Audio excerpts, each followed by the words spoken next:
Salam, xoş gördük. Mən Nüfər Həsənova. Bugün DİM test toplusundan say sistemləri bölməsinə aid belə bir suala baxırıq. Deməli, sual bu formadadır.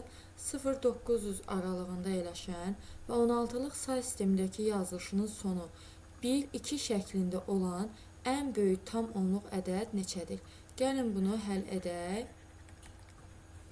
Deməli, burada 0-dan 900-ə kimidir. Yəni, burada sonuncu ən böyük rəqəm 899 olacaq.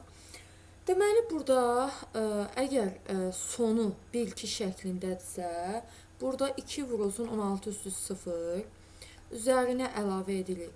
1 vurulsun 16 üstü 1, yəni sonu 1-2 şəklində olması üçün biz bu formada açıq şəklində istifadə edəcəyik və ön hissəsində bilmədiyimizə görə x-lə, yəni x dəyişənini əlavə edirik. Burada x vurulsun 16-nın kvadratı.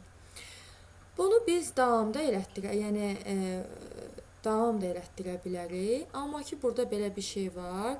Əgər mən burada yazsam ki, x vurulsun 16-nın kubu, məsəl üçün yazsam, burada görürsünüz sonuncu ən böyük rəqəm 899-dur da, biz onu aşmamalıyıq.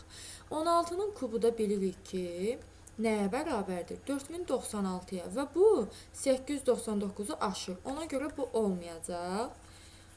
Və burada belə bir tənlik alacağıq. X-i tapacağıq və burada da 900-ü aşmamalıdır. Yəni, kiçikdir 900 yazacağıq. Və buradan da adi qaydada biz bu misalı həll etmiş olacağıq. Bərabərsizlik. 16 üzərinə gəlsin 2. Bilirsiniz də 16 üstü 0 1-ə bərabərdir. Kiçikdir 900. Və burada x vurulsun 16-nın kvadratı. Üzərinə əlavə edirəm 18. Yəni 16 ilə 2-ni topladıqda 18. Kiçikdir 900. 16-nın kvadratı da bilirsiniz də 256 olacaq. Vurulsun x, kiçikdir 900 çıxılsın 18. 256 x, kiçikdir 900-dən də 18 çıxanda 882 və buradan ardını yazıram. X də kiçikdir 882-ni 256-ya böləndə deməli, burada alınacaq, yəni 3 tam 4, yəni bu formada gedəcək və elə biz bunu 3 tam, onda 4 götürsək, burada da x-i, x bərabərdir 3 olacaq, yəni 3 tam onda 4, yəni 3 aşdığına görə, yəni bura daxil olacaq 3 və bu tənliyi də yerinə, yəni x-in qiymətini yerinə yazırıq və ən böyük ədədi tapmış olacaq. Deməli, bərabərdir 3 vurulsun 256, üzərinə əlavə edirəm 16, üzərinə əlavə edirəm 2. O da bərabərdir 3 dəfə 256, 768 olacaq və üzərinə əlavə edirəm 16, üzərinə 2, bərabərdir 786. Sualın cavabı olacaq 786.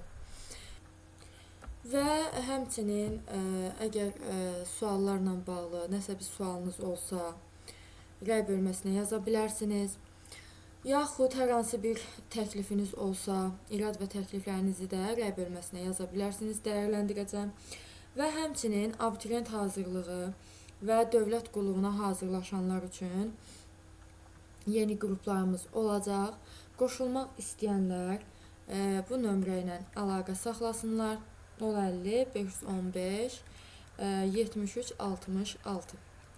Çox sağ olun, diqqətinizə görə təşəkkürlər.